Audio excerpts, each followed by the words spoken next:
বিএনপির প্রতিষ্ঠাতা ও সাবেক রাষ্ট্রপতি জিয়াউর রহমানের ৮৯তম জন্মবার্ষিকী উপলক্ষে রাজধানীর ইঞ্জিনিয়ার্স ইনস্টিটিউশনে এই আলোচনা সভার আয়োজন। অনলাইনে যুক্ত হয়ে দলের ভারপ্রাপ্ত চেয়ারম্যান তারেক রহমান বলেন, যারা অপকর্ম করবে তাদের বিরুদ্ধে সোচ্চার থাকতে হবে। যারা এমন কিছু করবে যা আপনাকে আমাকে ক্ষতিগ্রস্ত করবে, যা আমার দলকে ক্ষতিগ্রস্ত করবে, যা আমাদের দল ক্ষতিগ্রস্ত হবে, আমরা তার বিরুদ্ধে প্রতিবাদ গড়ে তুলব। জনগণের সমর্থন ছাড়া যারা ক্ষমতায় অধিষ্ঠিত হতে চায় তারাই ফ্যাসিস্ট বলে উল্লেখ করেন তিনি। আমাদের নেতাকর্মীরা তৈরি করেছে সেই শাখা প্রশাখা, গ্রাম পর্যন্ত দলকে নিয়ে গেছে, ওয়ার্ডে ওয়ার্ডে দলকে নিয়ে গেছে, কিন্তু জনগণই হচ্ছে আমাদের সমর্থন, জনগণই হচ্ছে শক্তি। জনগণ সাথে না থাকলে জনগণ ৫ই আগস্ট দেখিয়ে দিয়েছে। কাজে আমরা যদি ভুল করি, জনগণ আবার কোনো একটা কিছু দেখিয়ে দিবে, তখন কিন্তু পস্তাতে হবে, তখন কিন্তু হাপিত্তেশ করতে হবে।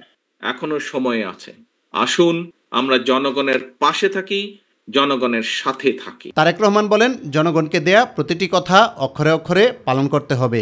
আমাদের প্রত্যেকটি নেতাকর্মীদেরকে যেরকম সতর্ক হতে হবে, সচেতন হতে হবে, একইভাবে মানুষের পাশে গিয়ে দাঁড়াতে হবে।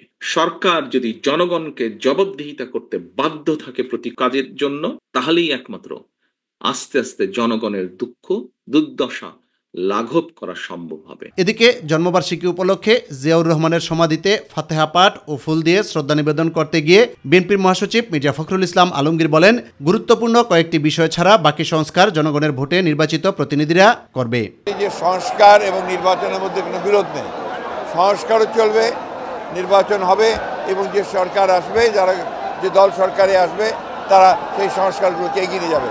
আমরা আমাদের দলের পক্ষ থেকে আমরা পরিষ্কার করে বলতে পারি যে আমরা প্রতিটি সংস্কারকে এগিয়ে নিয়ে যাব। ৮৯তম জন্মবার্ষিকী উপলক্ষে বিএনপির প্রতিষ্ঠাতা ও সাবেক রাষ্ট্রপতি জিয়াউর রহমানের সমাধিতে ঢল নামে অসংখ্য নেতাকর্মীর। শপথ নেন স্বাধীনতা, সার্বভৌমত্ব ও গণতন্ত্র রক্ষায় সকল গণতন্ত্রকামী রাজনৈতিক শক্তিকে সাথে নিয়ে একসাথে কাজ করবেন। ইউসুফ আলী, মাই টিভি, ঢাকা।